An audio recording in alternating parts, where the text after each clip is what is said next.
Silence please. Hello silence ಎಲ್ಲ silent. ನಮಸ್ಕಾರ.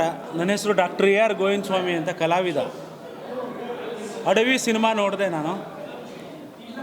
ಇವತ್ತಿನ ದಿನದಲ್ಲಿ ಟೈಗರ್ ನಾಗ ಅಂತ ಹೊಸ ನಿರ್ದೇಶಕರುಗಳು ನಮ್ಮ ಕನ್ನಡ ಚಿತ್ರರಂಗಕ್ಕೆ ಬರ್ತಾ ಇರೋದು ಹೆಮ್ಮೆ ಅನಿಸುತ್ತೆ. ಯಾಕಂದರೆ ಈಗ ಕಳೆದ 7 ವರ್ಷಗಳ ಹಿಂದೆ ಸಂವಿಧಾನವನ್ನು ದಲಿತರ ಸಬ್ಜೆಕ್ಟ್ ಇಟ್ಕೊಂಡು ಸಿನಿಮಾ ಮಾಡಿದಾಗ ಆಂಧ್ರದಲ್ಲಿ ಒಂದು ಸೆನ್ಸಾರ್ ಬೋರ್ಡ್ ಆ ಸಿನಿಮಾ ರಿಲೀಸ್ ಆಗೋಕ್ಕೆ ಬಿಟ್ಟಿರಲಿಲ್ಲ, ಮತ್ತು ಅಲ್ಲಿಯ ಸರ್ಕಾರ ಅದನ್ನು ಬ್ಯಾನ್ ಮಾಡಿತ್ತು. ಆ ಸಂದರ್ಭದಲ್ಲಿ ನನ್ನ ಗೆಳೆಯ ಒಡ್ಗೆರೆ ನಾಗರಾಜು ದಲಿತ ಮುಖಂಡರೆಲ್ಲ ಸೇರಿ ಇಲ್ಲಿ ನಾವು ರವೀಂದ್ರ ಕಲಾಕ್ಷೇತ್ರ ಹತ್ರ ಕೆನರಾ ಬ್ಯಾಂಕ್ ಅಸೋಸಿಯೇಷನಲ್ಲಿ ಒಂದು ಸಭೆ ಮಾಡಿ ಇದನ್ನು ಪ್ರೊಟೆಸ್ಟ್ ಮಾಡಿದ್ವಿ. ಆಗ ಇಡೀ ದೇಶದಲ್ಲಿ ಅದರ ಬಗ್ಗೆ, ಸಿನಿಮಾ ಬಗ್ಗೆ, ಸಂವಿಧಾನದ ಸಿನಿಮಾ ರಿಲೀಸ್ ಆಗಬೇಕು ಅಂತೇಳಿ ಧ್ವನಿ ಎದ್ದಿತ್ತು. ಹಾಗಾಗಿ ಆ ಸಿನಿಮಾ ಅವತ್ತು ರಿಲೀಸ್ ಆಗಿತ್ತು. ಆ ಥರದ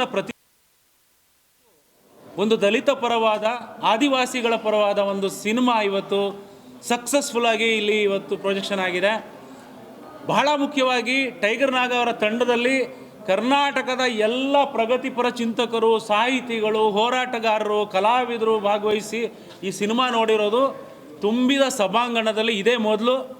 ಬೇಕಾದಷ್ಟು ದೊಡ್ಡ ದೊಡ್ಡ ಸ್ಟಾರ್ಗಳ ನಟರ ಸಿನಿಮಾ ನೋಡಿದ್ದೀನಿ, ಆದರೆ 50 ಜನದ ಮೇಲೆ ಇರಲ್ಲ. ಇವತ್ತು ಸಿನಿಮಾದಲ್ಲಿ ತಾಂತ್ರಿಕ ತೊಡಕಾಗಿದ್ದರೂ ಕೂಡ ಬೆಳಗ್ಗೆಯಿಂದ ಕಾದು ಮಧ್ಯಾಹ್ನದ ಸೆಷನ್ನಲ್ಲಿ ಇವಾಗ ಈ ಸಿನಿಮಾ ನೋಡಿದ್ದಾರೆ ಅಂದರೆ ಆ ತುಡಿತ, ಆ ದಲಿತ ಪರವಾದ, ಆದಿವಾಸಿಗಳ ಪರವಾದ ಮನಸ್ಸುಗಳು ಇವತ್ತು ಇಲ್ಲಿ ಭಾಗವಹಿಸಿರೋದು ಹೆಮ್ಮೆ ಅನ್ನಿಸ್ತು. ಇದೇ ಸಂದರ್ಭದಲ್ಲಿ ದಲಿತ ಪರವಾದ ಕಾಟೇರ ಸಿನಿಮಾ ಆಗಿರ್ಬೋದು, ಅಮೀರ್ ಖಾನ್ ಮಾಡೋ ಅಂಥ ಸಿನಿಮಾಗಳಾಗಿರ್ಬೋದು, ಕಮರ್ಷಿಯಲಿ ಇವತ್ತು ಹಿಟ್ ಆಗ್ತಿದೆ ಅಂದರೆ ಜನ ಬದಲಾಗಿದ್ದಾರೆ, ಪ್ರೇಕ್ಷಕರು ಬದಲಾಗಿದ್ದಾರೆ. ಆಮೇಲೆ ಸಮಾಜವನ್ನು ನೋಡುವಂಥ ಮನಸ್ಥಿತಿ, ಇಷ್ಟು ದಿನ ಇದ್ದಂಥ ಕೆಟ್ಟ ಮನಸ್ಥಿತಿ ಕಳೆದು ಒಂದು ಸ್ವಚ್ಛ ಕರ್ನಾಟಕ ಹುಟ್ಕೊಂಡಿದೆ. ಅದಕ್ಕೆ ಕಾಟೇರ, ಅಡವಿ ಅಂತ ಸಿನಿಮಾಗಳು ಮಾದರಿ ಅಂಥೇಳಿ ನಾನು ಈ ಸಂದರ್ಭದಲ್ಲಿ ಹೇಳ್ತೀನಿ. ಇಷ್ಟು ಹೇಳಿ, ಬಹಳ ಮುಖ್ಯವಾಗಿ ನಾನು ಮೈಲಿಗಲ್ಲಾದಂಥ ಸಿನಿಮಾಗಳಲ್ಲಿ ದಲಿತ ಪರವಾಗಿ ಮೊದಲ ಸಿನಿಮಾ ಕಾಟೇರ ಅಂದರೆ, 2ನೇ ಸಿನಿಮಾ ಈ ಅಡವಿ ಅಂತ ಹೇಳ್ತೀನಿ. ಈ ಥರದ ಸಿನಿಮಾಗಳು ಹೆಚ್ಚು ಸಂಖ್ಯೆಯಲ್ಲಿ ಬರಲಿ, ನಮ್ಮ ಜನ ನೋಡಲಿ, ಹಣನೂ ಗಳಿಸ್ಲಿ ಅಂತ ಹೇಳಿ ನನ್ನ ಮಾತು ಮುಗಿಸ್ತೀನಿ. ನಮಸ್ಕಾರ.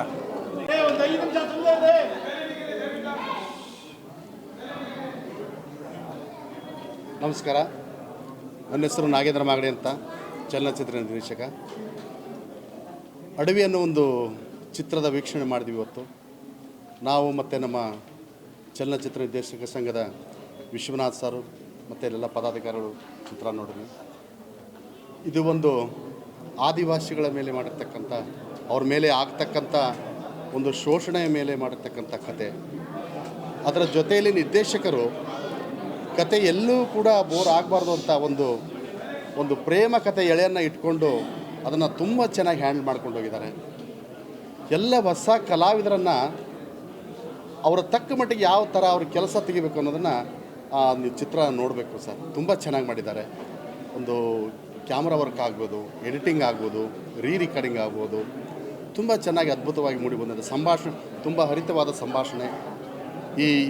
ಈ ಥರದ ಘಟನೆಗಳು ನಾವು ಪೇಪರಲ್ಲಿ ನೋಡ್ತಾ ಇರ್ತೀವಿ, ಕೇಳಿದ್ದೀವಿ. ತುಂಬ ಚೆನ್ನಾಗಿ ಮಾಡಿದ್ದಾರೆ. ಶೋಷಣೆ ಇದು ನಿಲ್ಲಬೇಕು ಸರ್.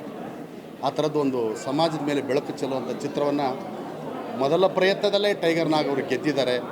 ಅವರಿಗೆಲ್ಲ ಮಾಧ್ಯಮದ ಪರವಾಗಿ ನಿಮ್ಮ ಬೆಂಬಲ ಇರಲಿ ಅಂತ ನಾನು ಕೇಳ್ಕೊತೀನಿ. ಜೈ ಹಿಂದ್, ಜೈ ಭೀಮ್, ಜೈ ವಾಲ್ಮೀಕಿ. ನನ್ನ ಹೆಸರು ಎಂ ಕೃಷ್ಣಮೂರ್ತಿ ಅಂತೇಳಿ, ನಾನು Bahujan Samaj party state coordinator ಇದ್ದೀನಿ. ಮತ್ತು ನಿರ್ದೇಶಕರಾದಂಥ ಸಹೋದರ ಟೈಗರ್ ನಾಗ್ ಅವರ ಹಿತೈಷಿಯಾಗಿ ಈ ಚಿತ್ರ ಭಾಳ ಗಂಭೀರವಾಗಿ ಅಡವಿ ಅಂತ ಹೆಸರಿಟ್ಕೊಂಡು ಆದಿವಾಸಿಗಳ ಕಥೆಯನ್ನು ತಗೊಂಡು ಪರಿಸರವನ್ನು, ಕಾಡನ್ನು ಉಳಿಸಬೇಕು ಅನ್ನೋ ಒಂದು ನಿಟ್ಟಿನಲ್ಲಿ ಆ ಮೊದಲನ ಪ್ರಯತ್ನದಲ್ಲೇ ಒಂದು ಉತ್ತಮವಾದಂಥ ಸಂದೇಶ ಕೊಡೋದ್ರಲ್ಲಿ ಸಿನಿಮಾ ಮತ್ತು ಸಿನಿಮಾ ನಿರ್ದೇಶಕರು ಸಫಲರಾಗಿದ್ದಾರೆ. ಪ್ರತಿಯೊಬ್ಬ ಕಲಾವಿದರನ್ನು ಕೂಡ ಅವರ ಪಾತ್ರಕ್ಕೆ ತಕ್ಕಂತೆ ಆಯ್ಕೆ ಮಾಡಿದ್ದಾರೆ. ಎಲ್ಲ ಪಾತ್ರಧಾರಿಗಳು ಅವರ ಪಾತ್ರಗಳಿಗೆ ನ್ಯಾಯವನ್ನು ಕೂಡ ಒದಗಿಸಿದ್ದಾರೆ. ಎಲ್ಲೂ ಕೂಡ ಎಕ್ಸಾಗರೇಷನ್ ಆಗದೇ ಇರೋ ರೀತಿಯಲ್ಲಿ ಒಂದು ಕಾಡಿನ ಅಡವಿಯ ಒಳಗಡೆ ನಡೀತಕ್ಕಂಥ ಕಥಾನಕವನ್ನು ಎಲ್ರಿಗೂ ಮನಮುಟ್ಟೋ ರೀತಿಯಲ್ಲಿ ಅವರು ಕಟ್ಕೊಟ್ಟಿದ್ದಾರೆ. ಬಹುಶಃ ಮುಂದೆ ಇನ್ನಷ್ಟು ಉತ್ತಮವಾದಂಥ ಕಥೆಗಳು ಈ ಸಾಮಾಜಿಕವಾದಂಥ ಮತ್ತು ಸಾಮಾಜಿಕ ಕಳಕಳಿ ಇರತಕ್ಕಂಥ ಪರಿಸರದ ಕಾಳಜಿ ಇರತಕ್ಕಂಥ ಈ ಥರದ ಸಿನಿಮಾಗಳು ಮತ್ತಷ್ಟು ಬರಲಿ, ಮತ್ತಷ್ಟು ಪ್ರೇಕ್ಷಕರನ್ನು ತಲುಪಲಿ. ಈ ಸಿನಿಮಾ ರಾಜ್ಯಾದ್ಯಂತ ಎಲ್ಲ ಚಿತ್ರಮಂದಿರಗಳಲ್ಲಿ ಬಿಡುಗಡೆಯಾಗಿ ಒಳ್ಳೆಯ ಯಶಸ್ಸನ್ನು ತಂದುಕೊಡಲಿ, ಇನ್ನಷ್ಟು ಈ ರೀತಿಯ ಉತ್ತಮ ಸಿನಿಮಾಗಳನ್ನ ಮಾಡಲಿಕ್ಕೆ ಸ್ಫೂರ್ತಿಯನ್ನು ಕೊಡಲಿ ಅಂತೇಳಿ ರಾಜ್ಯದ ಪ್ರೇಕ್ಷಕರಿಗೆ ನಾನು ಮನವಿ ಮಾಡ್ಕೊಳ್ತೀನಿ. ಚಿತ್ರತಂಡಕ್ಕೆ ಮತ್ತೊಮ್ಮೆ ಶುಭಾಶಯಗಳನ್ನ ಕೊಡ್ತೀನಿ. Thank you. ಎಲ್ಲ ಪತ್ರಕರ್ತರಿಗೆ ನಮಸ್ಕಾರ. ಹೆಸರು ರಾಜಗೋಪಾಲ್ ಅಂತ, ಭೀಮ್ ಆರ್ಮಿಯ ಸ್ಟೇಟ್ ಪ್ರೆಸಿಡೆಂಟು ನಾನು ಮಾತಾಡ್ತಾ ಇರೋದು. ಇವತ್ತು ಅಡವಿ ಸಿನಿಮಾ ನೋಡಿದ್ವಿ. ಟೈಗರ್ ನಾಗ್ ಅವರ ನಿರ್ದೇಶನ ಮಾಡಿರುವ ಅಡವಿ ಸಿನಿಮಾ ಸ್ವಲ್ಪ ಲೇಟ್ ಆಯಿತು. ಬೆಳಗ್ಗೆನೇ ಸ್ಟಾರ್ಟ್ ಆಗಬೇಕಾಗಿತ್ತು, 11 ಗಂಟೆಗೆ ಲೇಟ್ ಆಗೋಯಿತು. ಸಿನಿಮಾ ನಾವು ಬೆಳಗ್ಗೆಯಿಂದ ಕಾದು 2:45-3 ಗಂಟೆಗೆ ಸ್ಟಾರ್ಟ್ ಆಯಿತು. ಸಿನಿಮಾ 5 ಗಂಟೆಗೆ ಮುಗೀತು, 10 ನಿಮಿಷ ಕಡಿಮೆ ಇದ್ದಾಗ. ಆ ಮಧ್ಯದಲ್ಲಿ 3 ಅವರ್ ಇದೆಯಲ್ಲ, ಆ ಮನುಷ್ಯರ ಏನು ಪ್ರೇಕ್ಷಕರ ಕಾನ್ಸಂಟ್ರೇಷನ್ ಹಿಡಿದಿದೆಯಲ್ಲ, ಅದು ತುಂಬ ಮುಖ್ಯ. ಆ ಕಾನ್ಸಂಟ್ರೇಷನನ್ನು 2.5 ತಾಸು ತುಂಬ ಅದ್ಭುತವಾಗಿ ಹಿಡಿದಿಟ್ಟಿದ್ದಾರೆ. ನಮಗೆ ಆ ಮಧ್ಯದಲ್ಲಿ ಬೇರೆ ಯಾವ ನೆನಪುಗಳು ಬರಲಿಲ್ಲ. ಯಾಕಂತ ಹೇಳಿದ್ರೆ ಆ ಚಿತ್ರಕಥೆ ಅಷ್ಟು ಚೆನ್ನಾಗಿದೆ, ಅಲ್ಲಿ ಕಲಾವಿದರು ಅಷ್ಟು ಚೆನ್ನಾಗಿ ಆ್ಯಕ್ಟಿಂಗ್ ಮಾಡಿದ್ದಾರೆ. ಜೊತೆಗೆ ಪ್ರಕೃತಿಯ ಒಂದು ಏನು ವ್ಯಾಲ್ಯೂ ಇದೆ, ಜೊತೆಗೆ ಸಂವಿಧಾನ, ಬಾಬಾ ಸಾಹೇಬ್ ಅಂಬೇಡ್ಕರ್ ಅವರ ಬರೆದಿರೋ ಸಂವಿಧಾನ ಎಷ್ಟು ಶಕ್ತಿ ಇದೆ, ಈ ಕಾಡಿನ ಜನರಿಗಾಗಿರ್ಬೋದು, ನಾಡಿನ ಜನರಿಗಾಗಿರ್ಬೋದು, ಕಾನೂನುಗಳು ಎಷ್ಟು ಗಟ್ಟಿಯಾಗಿದೆ ಅನ್ನೋದನ್ನು ಭಾಳ ಚೆಂದ ತೋರಿಸ್ಕೊಟ್ಟಿದ್ದಾರೆ. ಸಿನಿಮಾ ತುಂಬ ಚೆನ್ನಾಗಿದೆ. ಲೋ ಬಜೆಟ್ ಸಿನಿಮಾ, ಸೂಪರ್ ಆಗಿದೆ, ಭಾಳ ಚೆಂದ. ಯಾರಿಗೂ ನೀವು ಸಿನಿಮಾಗೆ ಹೋದವರಿಗೆ ಬೋರ್ ಆಗುವಂಥ ಪ್ರಶ್ನೆಯೇ ಇಲ್ಲ. ತುಂಬ ಅದ್ಭುತವಾಗಿದೆ. ಆ ಎಲ್ಲ ಕಲಾ ತಂಡದವರಿಗೆ ಮತ್ತು ನಿರ್ದೇಶಕರಿಗೆ, ನಿರ್ಮಾಪಕರಿಗೆ ಎಲ್ಲರಿಗೂ ಶುಭ ಹಾರೈಸಿ ನನ್ನ ಮಾತುಗಳು. Thank you. ಜೈ ಭೀಮ್. ನಾನು ಡಾಕ್ಟರ್ ಭಾನುಪ್ರಕಾಶ್ ಅಂತ, ನ್ಯೂರೋ ಸರ್ಜನ್ನು. ಒಬ್ಬ ವೈದ್ಯನಾಗಿ ನಾನು ಹೇಳ್ತೀನಿ, ನಮಗೆ ಪ್ರತಿಯೊಬ್ಬ ಮನುಷ್ಯನಿಗೂ ಉಸಿರು ಏನು ಬರುತ್ತೆ ಅದು ಮರಗಳಿಂದ ಬರುತ್ತೆ. ಆ ಮರಗಳು ಬೇರೆ ಹಿಡಿದಿಟ್ಟಿರೋ ನೀರಿಂದ ನಮ್ಮ ಜೀವನ ನಡೆಯುತ್ತೆ. ಆ ಮರಗಳು, ಗಿಡ ಮರಗಳು ಕೊಡೋ ಆಹಾರದಿಂದ ನಾವು ಬದುಕ್ತಿದ್ದೀವಿ.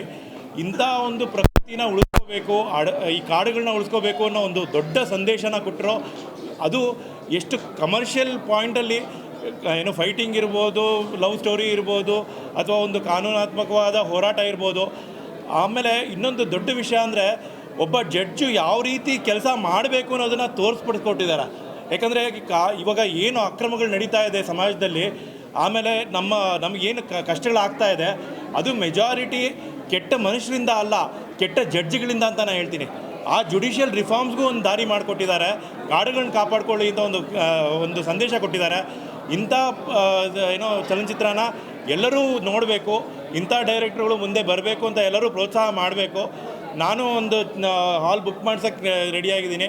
ಬನ್ನಿ, ಎಲ್ಲರಿಗೂ ತೋರಿಸೋಣ, ಸಮಾಜದಲ್ಲಿ ಎಲ್ಲರಿಗೂ ಒಂದು ಬದಲಾವಣೆ ತರಿಸೋಣ, ಒಂದು ಸತ್ಯಯುಗ ಕಟ್ಟೋಣ, ಪರಿಸರನ ಉಳಿಸೋಣ. ಯಾಕಂದರೆ ಸತ್ಯನೇ ಧರ್ಮ, ಪರಿಸರನೇ ದೇವರು, ಪರಿಸರದ ನಿಯಮ ಕರ್ಮ. ಇವತ್ತು ಒಂದು ಪ್ರದರ್ಶನಕ್ಕೂ ಎಷ್ಟು ಅಡ್ಡಿ ಉಂಟು ಮಾಡಿದ್ರಲ್ಲ, ಅಂಥ ವಿಕೃತ ಮನಸ್ಥಿತಿಯವ್ರಿಗೆ ಕರ್ಮಸ್ಮೃತಿ ತೋರಿಸೋಣ. ಕರ್ಮಗಳು, ಒಬ್ಬ ನ್ಯೂರೋಸರ್ಜನಾಗಿ ನಾನು ಹೇಳ್ತಾ ಇದ್ದೀನಿ, ಕಾಯಿಲೆಗಳು ಹಾಗೆ ಬರಲ್ಲ. ನಾವು ಮಾಡೋ ಸುಳ್ಳುಗಳು, ನಮ್ಮ ಮನಸ್ಸಿನಲ್ಲಿರೋ ಸುಳ್ಳು ಆಲೋಚನೆಗಳು, ಸುಳ್ಳು ಮಾತುಗಳು ಮತ್ತು ಸುಳ್ಳು ಕೆಲಸಗಳು, ಈ ತಪ್ಪು ಕೆಲಸಗಳು, ಇದರಿಂದನೇ ಕಾಯಿಲೆ ಬರೋದು. ಸೊ ಯಾರೂ ಬ್ರೈನ್ ಕ್ಯಾನ್ಸರ್ ಬರ್ಸ್ಕೋಬೇಡಿ, ಎಲ್ಲರೂ ಸತ್ಯವಂತರಾಗಿ ಸತ್ಯವ ಕಟ್ಟೋಣ. ಈ ಥರ ಈ ಪ್ರದರ್ಶನಕ್ಕೆ ಅಡ್ಡಿ ಮಾಡಿದವ್ರಿಗೂ ನಾವು ಪ್ರೀತಿಯಿಂದ ಅವ್ರಿಗೂ ಮನಸ್ಸನ್ನ ಬದಲಾಯಿಸಿ ಅವ್ರನ್ನೂ ಒಳ್ಳೆಯವ್ರನ್ನಾಗಿ ಮಾಡೋಣ. ಯಾಕಂದರೆ ಅವರು ಯಾರ್ದೋ ಅಣ್ಣ ತಮ್ಮ ಅಕ್ಕ ತಂಗಿ ಮಕ್ಕಳು ಆಗಿರ್ತಾರೆ, ಅವ್ರನ್ನೂ ಬದಲಾಯಿಸೋಣ. ಬನ್ನಿ, ಭೂಮಿನ ಸ್ವರ್ಗ ಮಾಡೋಣ, ಸತ್ಯವ ಕಟ್ಟೋಣ. ಧನ್ಯವಾದ. ಹನುಮೇಗೌಡ ಅಂತೇಳಿ ಸಾಮಾಜಿಕ ಕಾರ್ಯಕರ್ತ. ಬಲಿತವರು ದಲಿತರನ್ನು ಹೇಗೆ ತುಳಿತಾ ಇದ್ರು ಅನ್ನೋಂಥದ್ದು ಇದರಲ್ಲಿ ತುಂಬ ಚೆನ್ನಾಗಿ ತೋರಿಸ್ತಾ ಇದ್ದಾರೆ. ಬಲಿತವರು ಅಂದರೆ ಯಾರು ಅಂದರೆ ದೊಡ್ಡ ದೊಡ್ಡ ಕುಳಗಳಿದಾರಲ್ಲ, ಅವರು ಈ ಸಮಾಜವನ್ನು ಹೇಗೆ ಇಡೀ ಸಂಪತ್ತನ್ನು ದೋಚ್ತಾ ಇದ್ದಾರೆ ಅನ್ನೋಂಥದ್ದು ಒಂದು ಭಾಗ. ಆದರೆ ಇವತ್ತು ನಮ್ಮ ಈ ಭೂಮಿಯನ್ನು ಒಂದು ರೀತಿಯಲ್ಲಿ ರೇಪ್ ಮಾಡ್ತಾ ಇದ್ದಾರೆ ಬಲಿತವರು. ಅದನ್ನು ತಡಿಲಿಕ್ಕೆ ನಮ್ಮ ಸಂವಿಧಾನದ ಮೂಲಕ ಹೇಗೆ ರಕ್ಷಣೆ ಮಾಡ್ಕೊಳ್ಬೋದು ಅನ್ನೋಂಥ ಒಂದು ಸಂದೇಶವನ್ನು ಕೊಟ್ಟಿದ್ದಾರೆ. ಪ್ರಕೃತಿ ಉಳಿದ್ರೆ ಸಮಾಜ ಉಳಿಯುತ್ತೆ ಅನ್ನೋಂಥದ್ದು ಇದರಲ್ಲಿ ಒಂದೊಳ್ಳೆ ಸಂದೇಶ ಇದೆ. ಮನೆ ಮನೆ ತಲುಪಿ ಸಮಾಜವನ್ನು ಉಳಿಸುವಂಥ ಕೆಲಸಕ್ಕೆ ಇದು ಒಳ್ಳೆಯದಾಗತ್ತೆ.